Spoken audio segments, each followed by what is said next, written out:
So, good morning, everyone. My name is Khadro, Sangye Khadro. So, I was asked to give a little talk to you while waiting for the ordination ceremony to proceed. So, traditionally, only monastics, Buddhist monastics who are fully ordained can participate in the actual ceremony. So those who are not fully ordained or those who are lay people aren't allowed to be there for most of the ceremony, but we can go in at the end. We were allowed to be there in the beginning, and at the end as well. So this is really a beautiful and joyful occasion to have an ordination. So this tradition has been existing for more than 2,000 years, 2,500 years, and it's quite, I think it must be one of the oldest monastic traditions in the world, along with Jainism. The Jain religion started around the same time as Buddhism. And so it's wonderful for those of us who do wish to take up this way of life that it's still possible after so many years, so many centuries. And so we're really happy that Gyatso's parents and brother are here with us today. And I don't know, maybe much of this seems very strange to you. I'll talk. So what I'll do is I'll talk for a little while. We'll do a bit of meditation, and then I'll leave some time afterwards if you want to ask questions. We're not quite sure how long the actual ordination will take. It may be an hour, but we don't have to sit here the whole time. We can also have a break and wait until the signal is given to go back in. So we're really happy that you were able to join us today. And it's really been wonderful to have Gyatso. I only know him as Gyatso. That's the name he told us when he came, and I didn't even know what his other name was until I saw pieces of mail saying Todd Shaw, and I thought, who's that? And then I figured it out. But yeah, normally we don't call him that. We call him Gyatso. So, and maybe today we'll have a new name. So it's really been wonderful to have him as part of the community for the last couple of years. And we can see that he has received very good guidance from his family, from his parents, in how to be a good person, how to be kind, how to live ethically, do what's positive and constructive, and not do what's harmful and negative. So he had a good foundation in that from the early part of his life, from his family. So thank you so much for giving him that. And now he's continuing to strengthen that and develop that by becoming ordained as a monk. And I'm sure that as time goes on, you'll learn more about what that means, and it won't seem so strange anymore. In my case, when I got ordained, I got ordained in Nepal, and I think there was no question about my parents coming to the ordination. That was back in the 70s.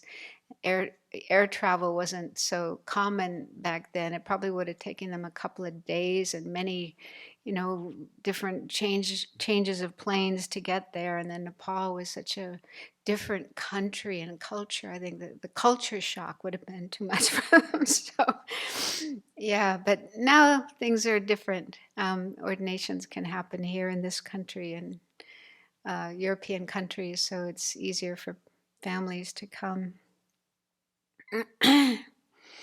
And I was thinking that getting ordained is a little bit like getting married. Not completely, but there's some similarities. Because, when two people meet and fall in love and feel the wish to spend their lives together and commit to living together and loving each other and taking care of each other and so on. Then they make that formal commitment in a wedding, in a marriage. And so in the case of becoming a monk or a nun, um, it's also similar in that we have found a way of life that we find beautiful, meaningful, beneficial for ourselves, and we also want to make it beneficial for others and for the world. And so after a lot of careful thought and consideration, we make this choice and go through this ceremony. So it's making a commitment. That's what's similar between a wedding and an ordination, making a commitment. But instead of being committed to just one person, like here, you're committing to a whole community of people and to a particular lifestyle of keeping certain vows, certain precepts, refraining from certain actions that we regard as harmful or unhelpful, and then doing certain things that we regard as helpful. And don't they say when somebody gets married, when a son or daughter gets married, don't they have this saying like, I'm not losing a son, I'm gaining a daughter, something like that? So in your case, you're not losing a son, you're gaining a whole bunch of sons and daughters. So you're always welcome to come here, keep in touch, and yeah, we can deepen this relationship, this friendship. And there's no honeymoon. He has to stay here. He can't. And yeah, I think also it's challenging, both in a marriage where you learn to get along with one other person, and in this kind of situation where you learn to get along with a whole group of people in a monastic community, and they're not necessarily people that you choose to live with. So I don't know if anyone's mentioned that, but there's this saying, and I don't know where this comes from, but they say that living in a monastic community is like being in a rock tumbler. Have you heard that one? You know what rock tumblers are?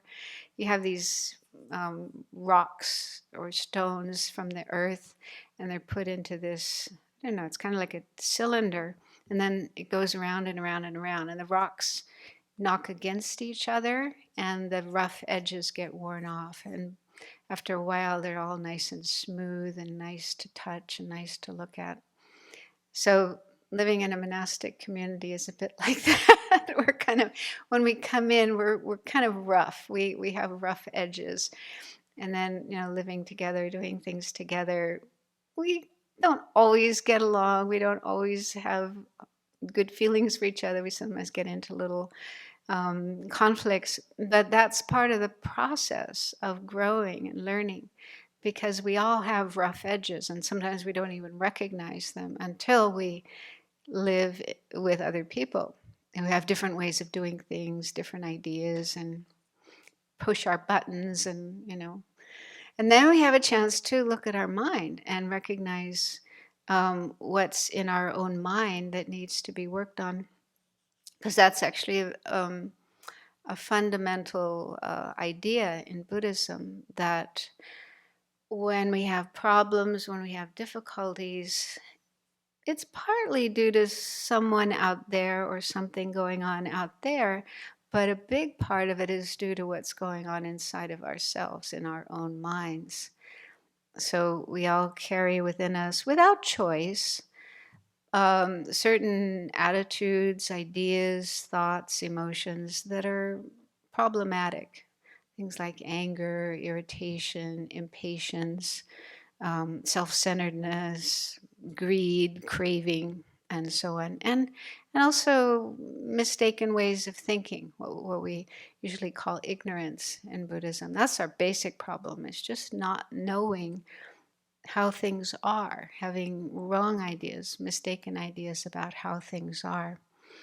And so the essence of Buddhist teachings, the essence of Buddhist practice, is working with our mind, learning to recognize within our mind those aspects of our mind that are problematic, that are the source of unhappiness and problems, both for ourselves and also for others. And then one of the things I really like about Buddhism is that there are all these tools or strategies, whatever you want to call them, like things you can do to change your mind. So it isn't that our mind is fixed and static and there's nothing we can do about it, no way to change it. We can change our mind. And there are tools we can use to do that. It takes time and it takes effort. It's not something we can do immediately overnight, but gradually over time, we can learn to bring about changes in our mind, in our way of thinking, in our way of looking at other people and being with other people and the way we act and so on. So slowly over time, we can change ourselves. And for me, this was so wonderful because when I was young, I was quite unhappy and had a lot of trouble getting along with my family and with my classmates and so on. And there was just a lot of unhappiness in my mind, a lot of negative thoughts and emotions. And I didn't like being that way, but I didn't know how to not be that way. And I was raised Catholic. My parents were very devout Catholics, and we went to church every Sunday, went to Catholic schools. And I really liked the idea of being a saint. You know, you hear about the saints, and oh, yeah, I'd like to be like them. But I didn't seem to have it in me. I wasn't saint material, so that was pretty frustrating. And so I think in all religions, there's talk of the importance of certain good qualities like kindness and respect for others and generosity and patience and so on, and not being a negative person, a harmful person. And I really wanted to be that way, but I didn't know how because these things inside my mind were just so strong. And there was no methods. There were no actual tools or methods for how to change yourself. If you're not saintly by nature, there was no, at least as far as I knew, I didn't learn about it, no ways in which you could become more saintly. So when I started learning Buddhism, this is one of the beauties of Buddhism, is that there are all these tools that you can use to learn to be more patient, more kind, more compassionate, more humble, and so on, all these positive qualities. So you can work on decreasing those qualities in yourself that are problematic, that are so unpleasant, so painful for yourself, and get you into problems with other people as well. How you can decrease those and increase the other qualities, the positive qualities. And I can say with confidence that they do work. I've been working on this now.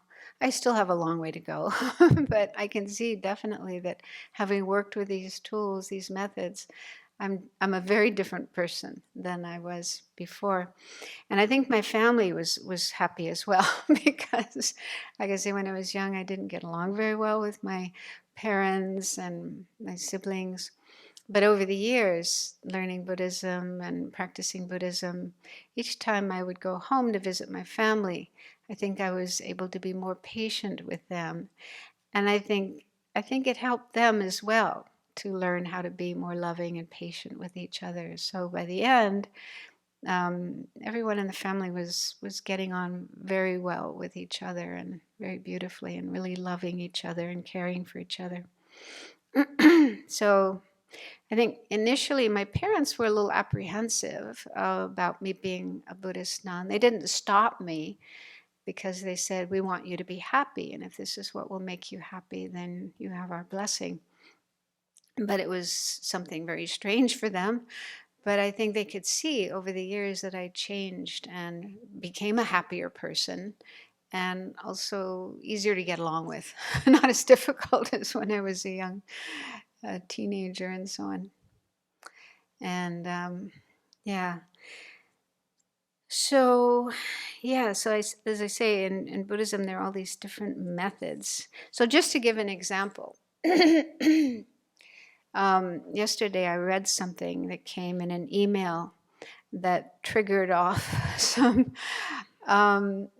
painful thoughts and feelings in my mind. So my mind got kind of disturbed about that. And it was with regard to a person that I worked with many years ago. And sometimes we got along, but sometimes we were like this. And there's still some leftover of that from the past. So that got stirred up yesterday.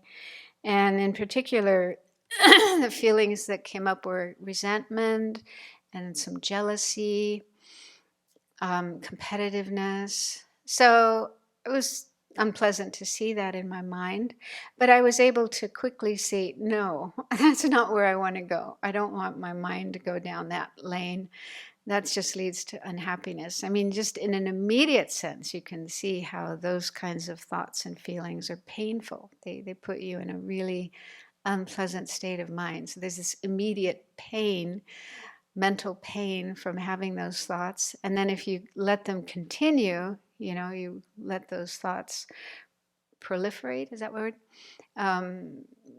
Keep coming up and getting caught up in them, then you're just going to become more and more unhappy. And then the way you act and speak and do things will possibly be problematic for other people. You might disturb them as well. So having had plenty of experience of that in the past, I know that's not where I want to go. And so I was able to quickly switch to a more positive frame of mind. There's a practice we call rejoicing. And that is when we see somebody doing something beneficial, or we just see somebody who's happy. We think, how wonderful, I'm really happy for them. They are happy, or they are doing something positive, something constructive. That's a wonderful thing.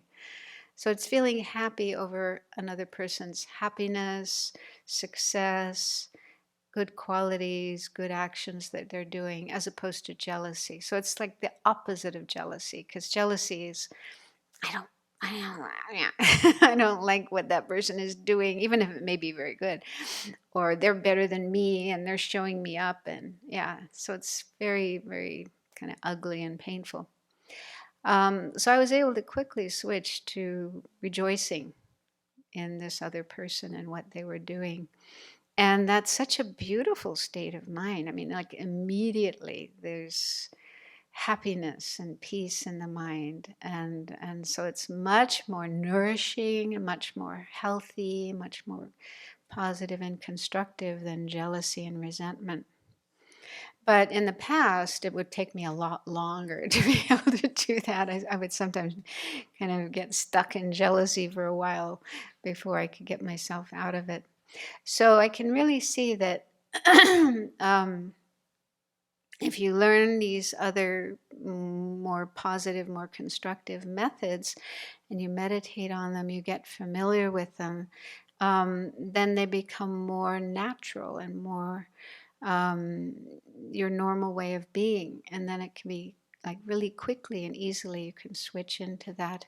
Because the whole purpose, we do a lot of meditation in Buddhism, and the word for meditation in Tibetan language literally means to get familiar, to become familiar. So that's what we're doing in meditation, is we're making our minds more familiar with positive, beneficial, constructive, beautiful states of mind, and trying to soak our minds in those thoughts and feelings so that our mind just gets more familiar with them. And then they become easier and easier to get into. So after a while, just like that, you can get into those states of mind. And the whole purpose of doing that is to be happy, to be a happier person yourself, and free yourself from these very unhappy and painful kinds of thoughts and feelings. And then to benefit others. Because if we get stuck in negative states of mind, like jealousy or anger, resentment, and so on, then the way we act with others can make them unhappy as well. So it's easy to see that in our experience, when you're with someone who's smiling and warm and friendly and happy and caring, as opposed to being with someone who's in a bad mood and angry and grumpy and, speaking words that are disturbing and hurtful. So we have a very different experience. So the state of mind we are in does affect other people. And you might also think that it affects the world. We kind of send out this energy that may affect people further away. So, yeah, that's the whole purpose. So, I've sometimes heard the Dalai Lama say that the essence of Buddhism is working on the mind to bring about a positive transformation of the mind, meaning decreasing the aspects of the mind, the kind of thoughts and feelings that are painful and problematic, create suffering and problems for yourself and others. So decreasing those and increasing the aspects of the mind, thoughts, emotions that are positive, that bring about happiness and peace, both for ourselves and others. So I was really happy when I heard him say that, because Buddhism is very complex. You can see all the books in our library. And there's even more than those. There's many, many, many books, many things to learn, and many different kinds of practices that we do, different sorts of prayers and recitations, different kinds of meditations. So it can be very complex, and all these different images that you see around. And when people first encounter Buddhism, they may feel a bit overwhelmed and maybe confused, like, what's all this about? What does this mean? Why do they do this? Why do they do that? But to have that understanding that it's all of these things, all these books and images and prayers and practices are for that purpose, for the purpose of changing our mind, becoming a happier, more peaceful, more positive person, more beneficial person in our relations with others. And learning does take time. It's a gradual process, but learning to be less negative and less harmful. So one thing the Dalai Lama often says is, try to help others as much as you can. And if you can't help them, at least don't harm them. That's kind of a nice bottom line for how we're trying to live. And it may sound simple, but trying to do it is not always so simple. But slowly, gradually, over time, we can learn to be more like that. So let's do a little bit of meditation. See if we can understand some of these things that I've been talking about in a better way. This won't be long, so if you haven't done meditation before, don't worry. It's not going to be an hour.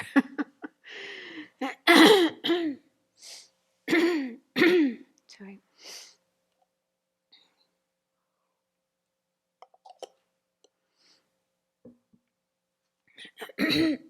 So begin by getting yourself comfortable. And so if you're sitting on the floor, cross-legged, then just have your legs crossed in whatever way is comfortable.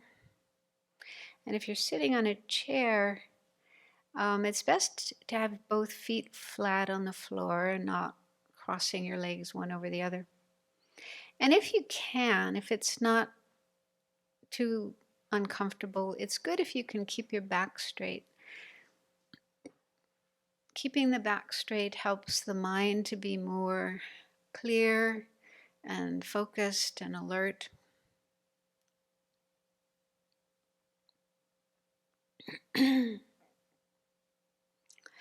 It's also important to be relaxed when we meditate, and sometimes we're not relaxed, and it could be due to problems in our life, stress, tension. Sometimes we may not even know why we're not relaxed. But it's useful at the start of a meditation to to try to go through the body and see if there is any tension. And if so, let it go, let it relax. So I invite you to put your awareness at the top of your head, right up at the top of your head, and just feel whatever sensations there may be there. If you notice tightness or tension, see if you can release it. Sometimes just saying to yourself, relax, can let go of the tension.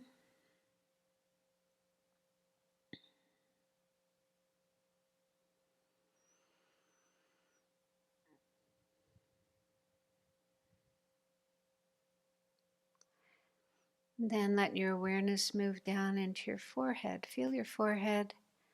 And if there's tightness or tension there, let it go. Let your forehead relax. If you have worry lines in your forehead, see if you can let them go and let your forehead be smooth and relaxed.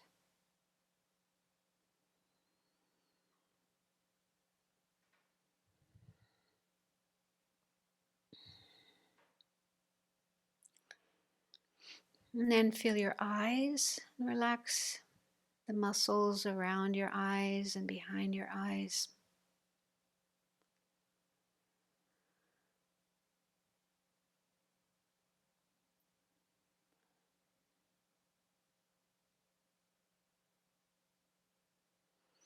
And then relax the other muscles in your face. We actually have a lot of muscles in our face that we use when we make expressions. So they work very hard during the day. But for now, let them relax. Let all the muscles in your face relax. Let your whole face be relaxed. It's fine to smile, to keep a bit of a smile in your mouth and your lips. That can help your mind to be more relaxed.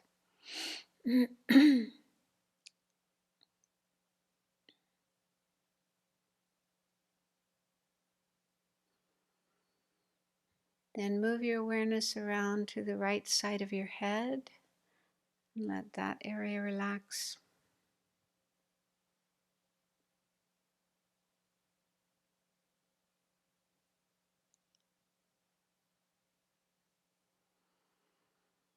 Then feel the back of your head and let that area relax.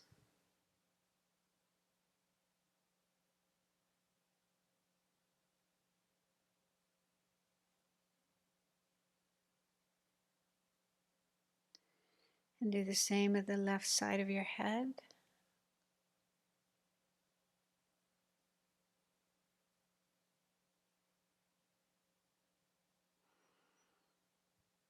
Now see if you can go inside your head and relax your brain, all the brain cells, the nerves, blood vessels.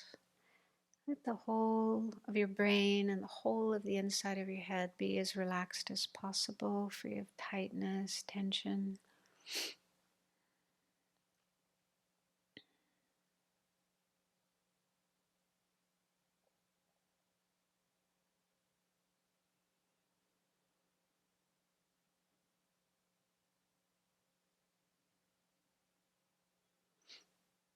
Then move your awareness down into your neck. Relax the back of your neck, the front of your neck, the whole neck. Let go of any tension.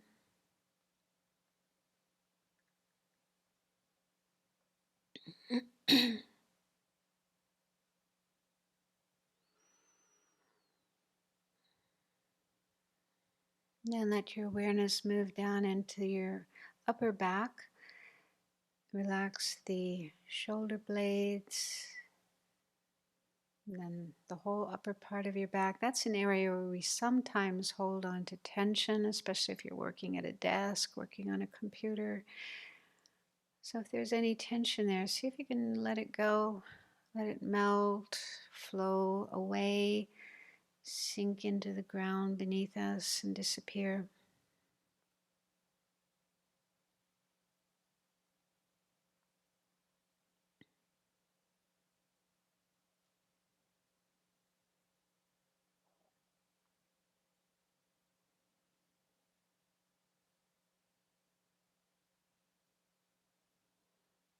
And let your awareness continue to move down through your back, along your spine, and beside the spine. So if there's any tension anywhere in the back, in the middle part of the back, the lower part of the back, do your best to release it. Imagine it melting, flowing away, disappearing.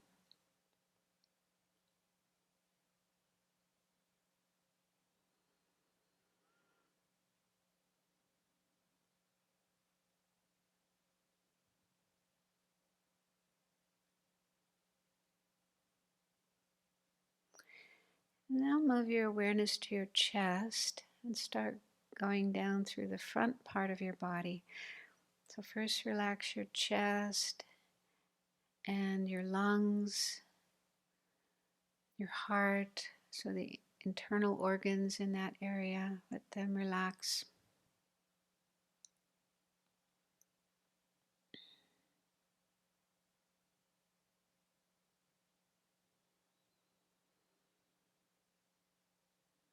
Let your awareness continue moving down through the abdominal area, where there's again a lot of vital organs that work very hard to keep our body alive. So let them relax, let all the muscles relax.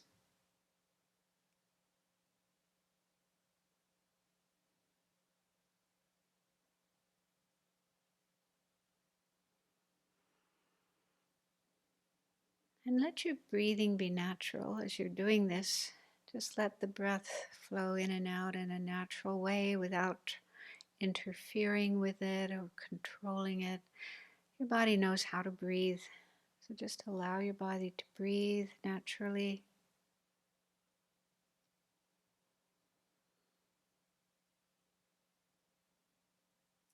And now be aware of the whole pelvic area, your hips and buttocks. So again, there's a lot of organs in that area and muscles. So if there's any tension in that area, see if you can let it go, let it relax.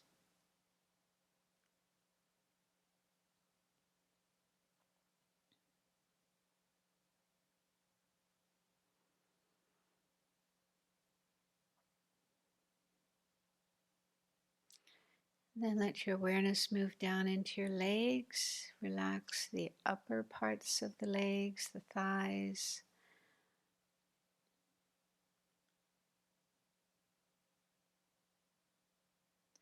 Relax your knees.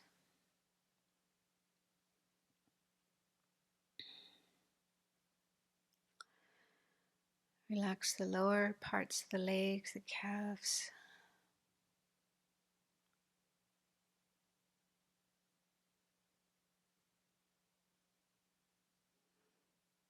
Relax your ankles, your feet, all the way down to the toes. Again, you can imagine if there is any tension, let it sink into the ground beneath and disappear.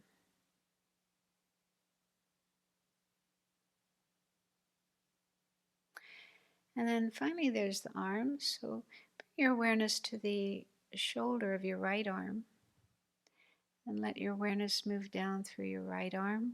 Relax first the shoulder, the upper arm, the elbow, the lower part of the right arm.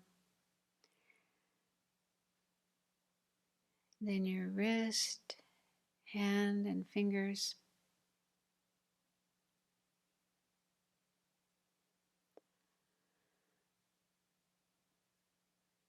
And then do the same with the left arm. Bring your awareness to the top of the arm, the shoulder. Let it drift down and relax the upper part of the arm, the elbow, the lower part of your arm, wrist, hand, and fingers.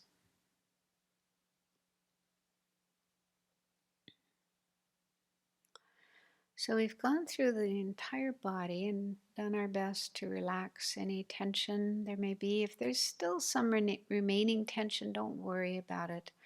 Just let it be.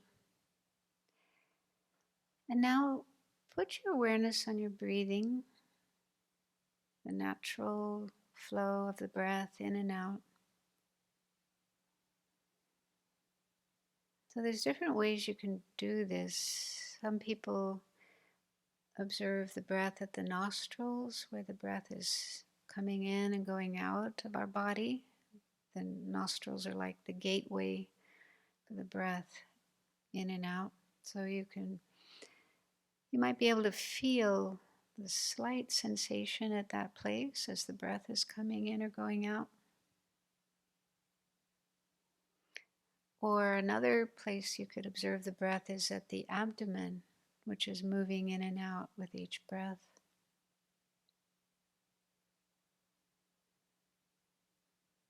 You could choose one of those two places, or you could just find your own way.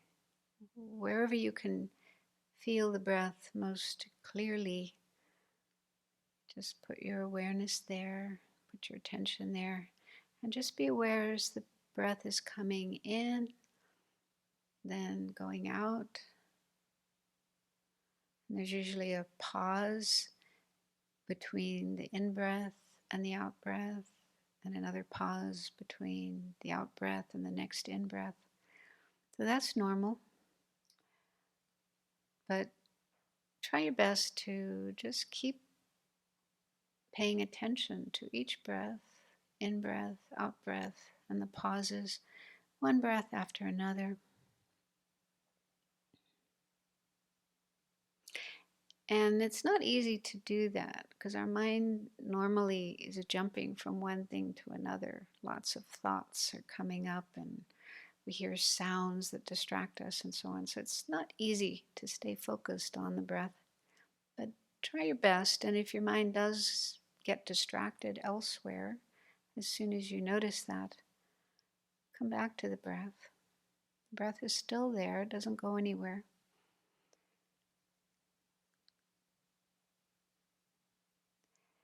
And it may be helpful if you count the breaths. That can help you to stay more focused on the breath. So one way of counting is just saying to yourself, breathing in, breathing out, 1, breathing in, breathing out, 2, and then continue up to 5. When you get to 5, start again at 1. Again, don't worry if you lose count or you get totally distracted in the middle of counting. That's okay. Just come back to the breath whenever you do get distracted.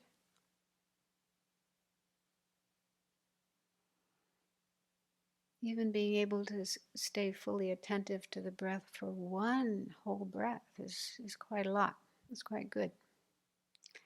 And you might notice that doing this helps you to be more relaxed, more calm.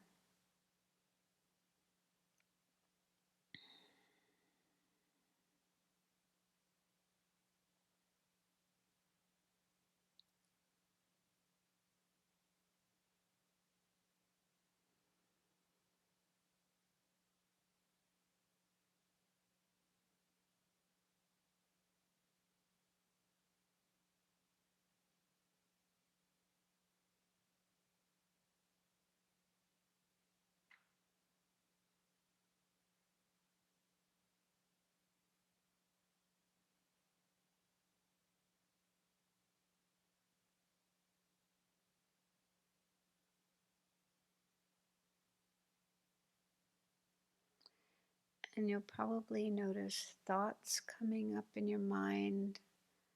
They may be thoughts of the past experiences, something you did earlier today or yesterday or any time in the past.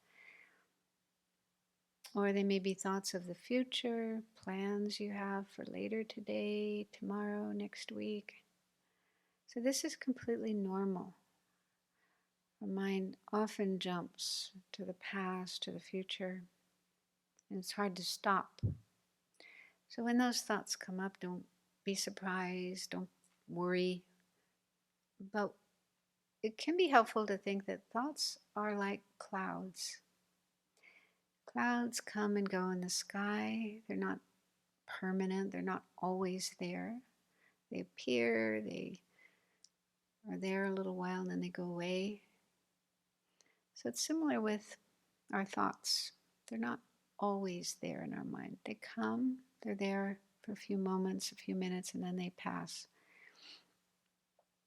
So that idea of thoughts being like the clouds can help us to not be so caught up in them, take them so seriously. We can just notice them, put them aside, let them go, and come back to whatever we're meditating on, like the breathing.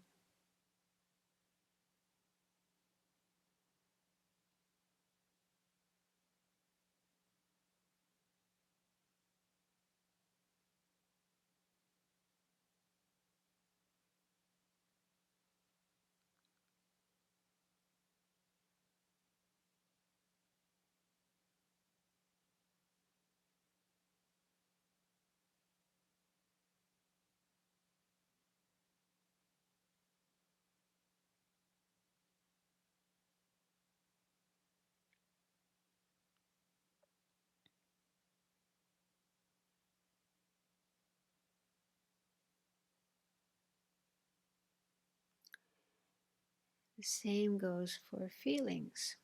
Sometimes feelings, emotions pop up. Feeling of anxiety or boredom, irritation. We have lots of different kinds of feelings, but they too are like clouds. They come and they go, they're not permanent. So we can just notice them, be aware of them, and then let them go and return to our meditation object, like the breathing.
So, this is actually one of the strategies for working with our mind, with our disturbing thoughts and emotions.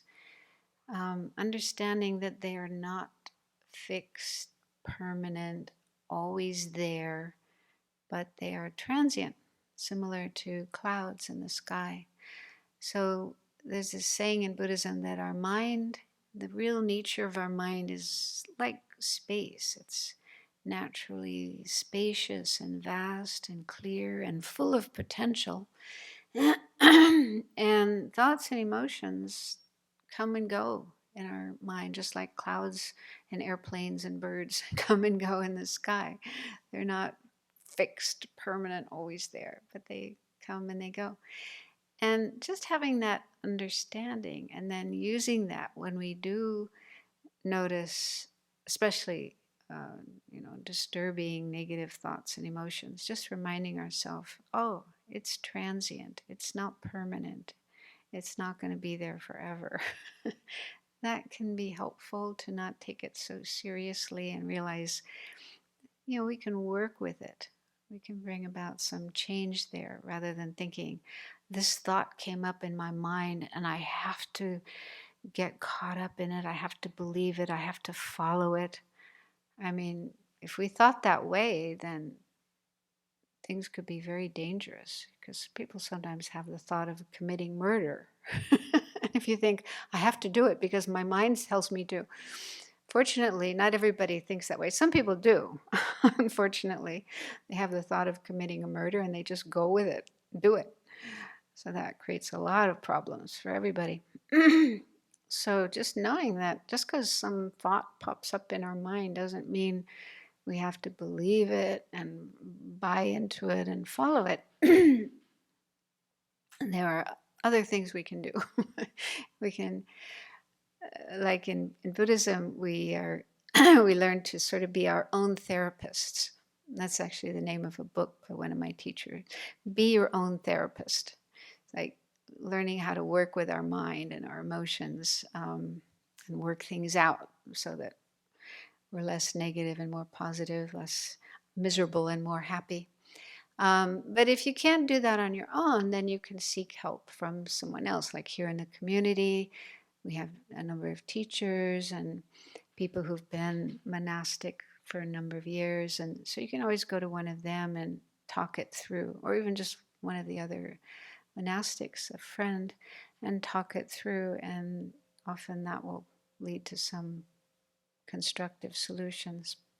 But you still have to do it yourself. Just like with a therapist, if you go to see a therapist for some problem, they can't take your problem away from you and inject a solution into you. You still have to work on yourself, work on your own mind.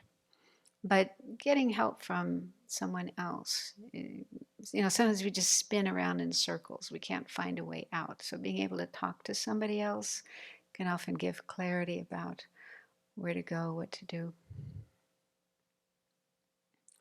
So maybe that's enough for me.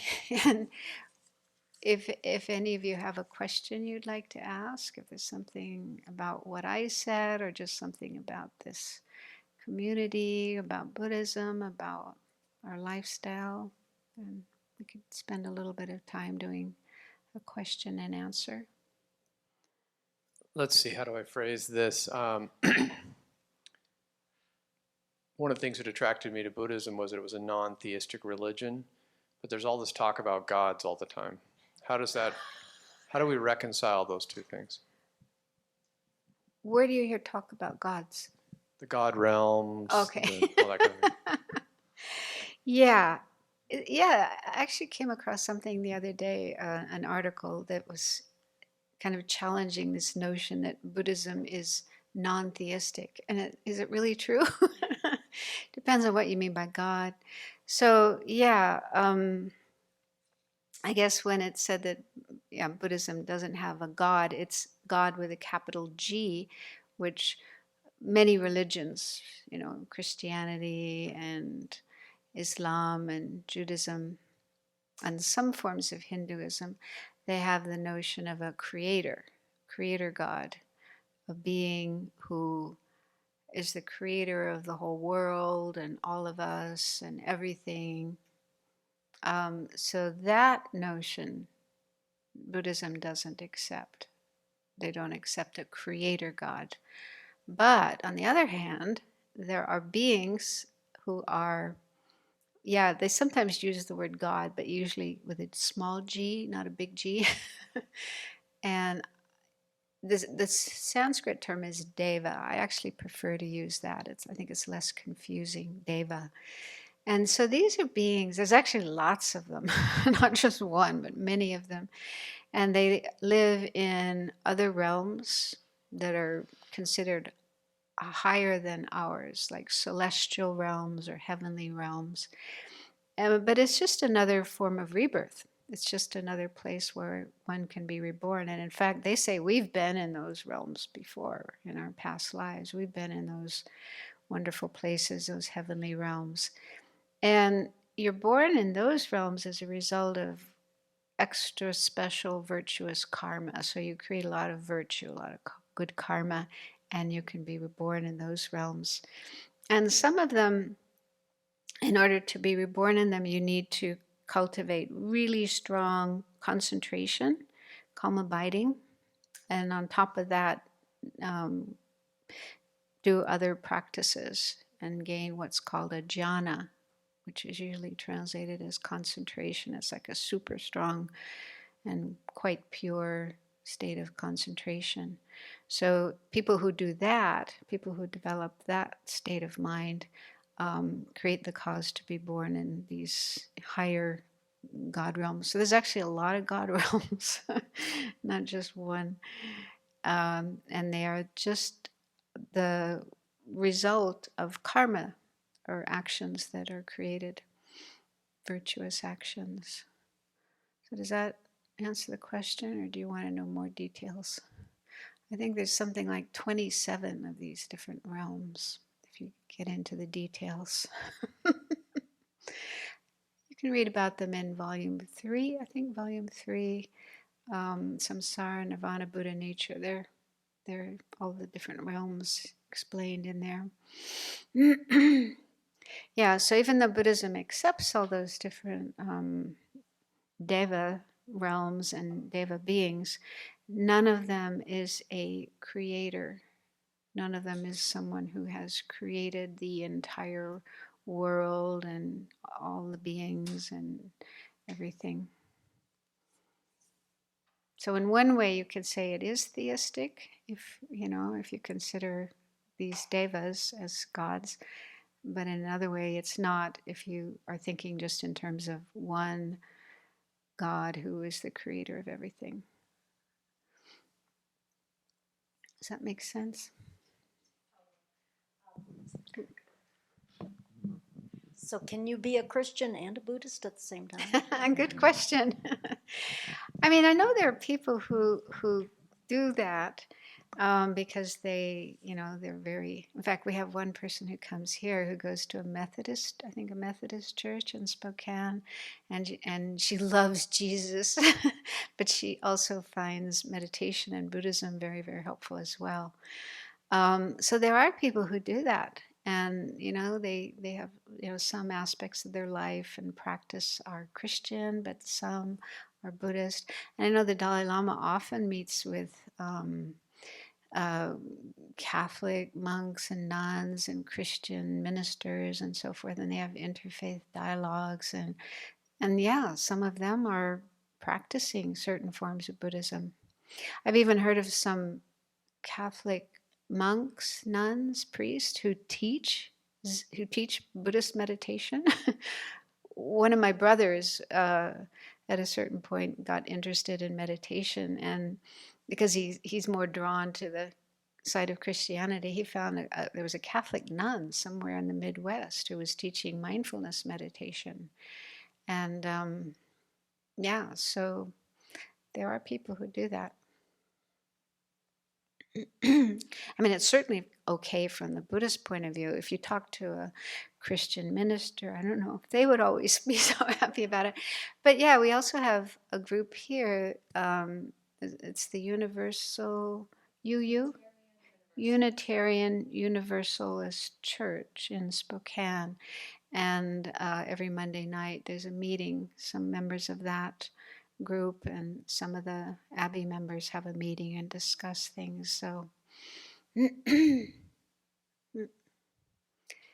Jay, there's a microphone right behind. I just had the thought, to ask you what made you choose this tradition in particular, Tibetan Mahayana? Because I know there's so many other traditions. Yeah, I guess my first encounter with Buddhism was Zen Buddhism. When I was in university, I met a woman who was a student of Suzuki Roshi, Zen master who was in California. I don't know what, he was there quite early on teaching. He's the founder of the Zen Center in San Francisco and so on. So she was a student of his, and I think by the time I met her, he had already passed away. But she gave me a copy of the book Zen Mind, Beginner's Mind to read, and I just loved it. I didn't understand most of it, but just reading it kind of put me into an altered state of mind. And so I felt really drawn to it. And then, but I also, when I was a teenager, I had this interest in Tibet. For some strange reason, I found books in our little local library about Tibet. They were usually written by European adventurers, who climbed over the Himalayas and entered this strange country and so on.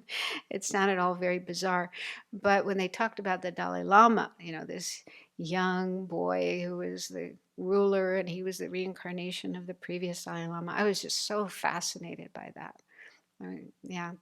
So, so I read a number of other books that eventually made me decide to go to India, because that seemed to be where it was all coming from, all these amazing spiritual traditions. So when I went to India, I just had this vague idea that I wanted to find some kind of spiritual teacher and spiritual tradition, but I didn't know who or where. And then I met some travelers who told me about Dharamsala, northwest of India, and they said, "Oh, that's where the Dalai Lama lives." And I immediately thought, "Oh, Dalai Lama, I want to meet him." So that was the first place I went in India. And as soon as I saw Tibetan monks walking around with these robes on, I just felt kind of, I don't know, I want to stay here. So then I started studying Buddhism. So it wasn't really a choice so much, like I studied all the different traditions of Buddhism and decided on this one, but I was just kind of drawn magnetically to that one. And once I started learning with the Tibetan Lamas, I just felt this is it, and I didn't feel the need to go elsewhere. So I know other people have different stories. I know one nun who started off in the Zen tradition for 10 years. I think she even lived at Tassajara Zen Center in California, which is, again, Suzuki Roshi. So she was in that tradition for 10 years and then somehow switched. Well, she told me they don't study much. They don't have many teachings. They mostly meditate. And I think she was hungry to understand more. So she started going to Tibetan teachings and then eventually switched and became a nun in our tradition. So different people have different experiences, different stories. And there are probably people who start off in Tibetan Buddhism and then switch to something else. So, yeah. So I think in my own case, it's probably imprints, karmic imprints from past lives.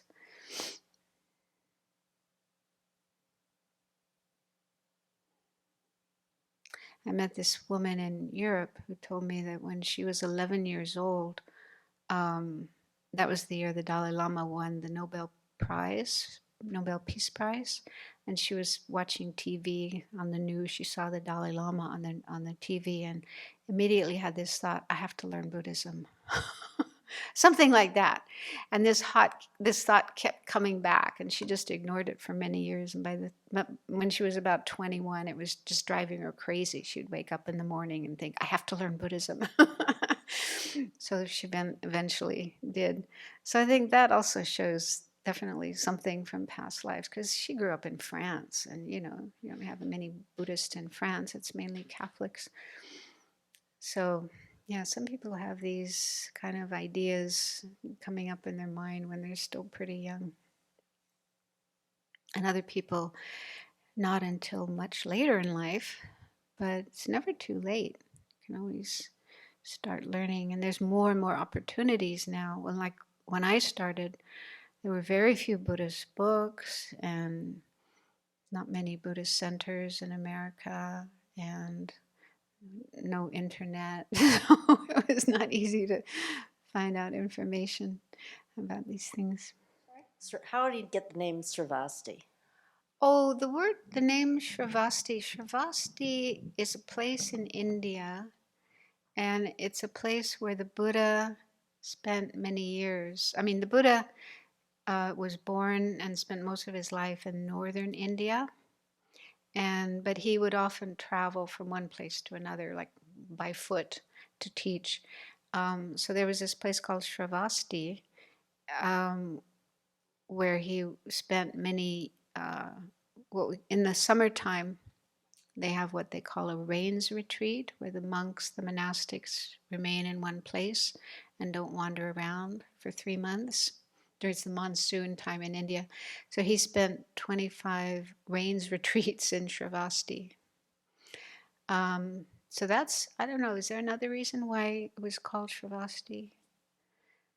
I don't know if it was Venerable Chudran's idea or His Holiness. His Holiness, the Dalai Lama. Okay, so it was the Dalai Lama's suggestion to call it Sravasti. Yeah.